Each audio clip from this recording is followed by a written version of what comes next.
surprise. Baby.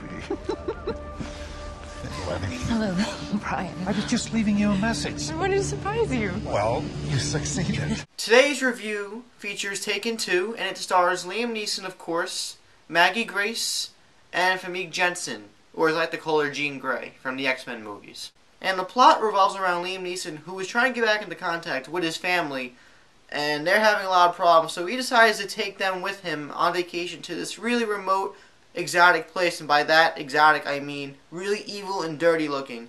And while there, the most interesting man in the world and his group of henchmen, I don't always go after Liam Neeson's family, but when I do, I drink Dos Equis. who are actually the relatives of the people that he killed in the first movie, are out for a revenge scheme.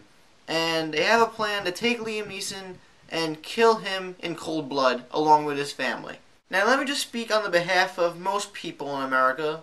There shouldn't have been a sequel to this movie.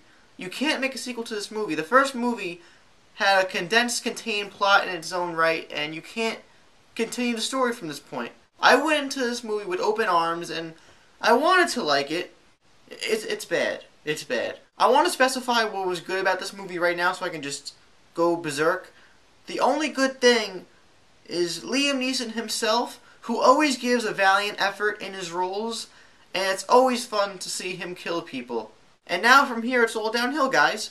The plot is so convoluted, soulless, and convenient in comparison to the first movie, where the plot actually made sense, and you felt a strive and a really real motivation from Liam Neeson to get his daughter back, because she was in real primitive danger. But in this movie, the plot is so disjumbled that there's no soul to this movie, and there's no real tension. There was a lot of forced character drama and development in the first half of the movie, and I wouldn't mind this if it was executed well, but it was not.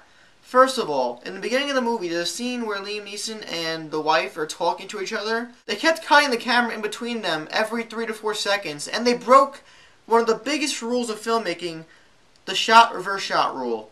They had cameras all over the place just for one little conversation, and they couldn't just let it happen. They had to cut. And that brings me to the editing of this movie. The editing is absolutely terrible. It's like they know that their target audience can't focus on one frame for 5 seconds, so they had to cut every 2 seconds, even during normal conversations, for absolutely no reason. And the editing aspect could be brought into the action, because the action in this movie is abysmal.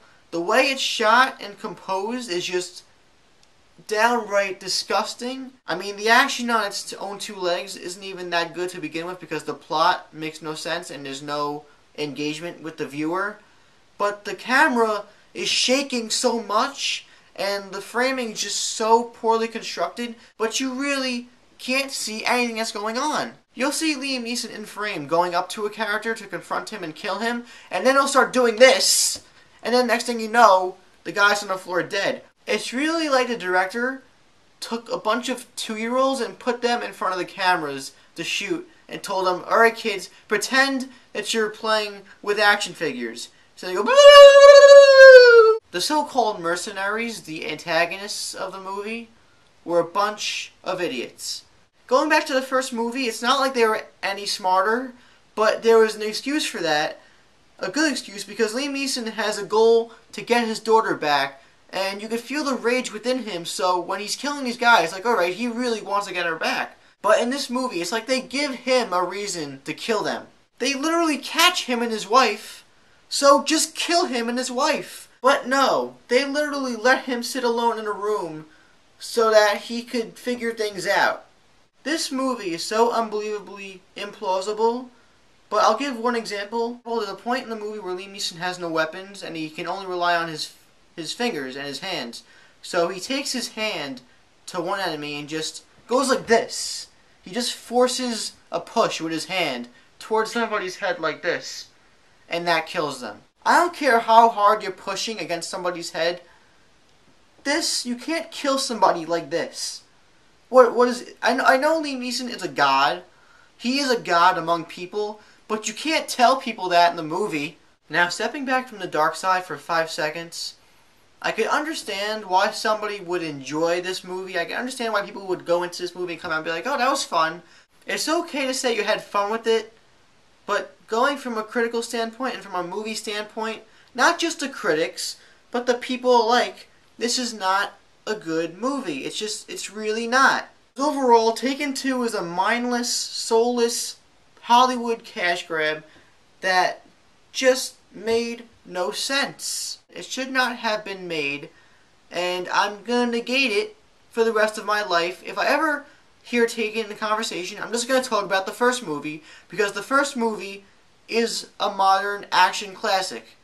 This is garbage, and I'm going to give it 1.5 out of 5 stars. If you've seen Taken 2, let me know what you thought about it in the comments down below. If you enjoyed this, give me a reason why, please.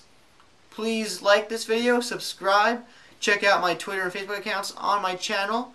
I'm John from MaffmanJones Reviews. See you next time. If I kill you, your other sons will come and seek revenge. They will.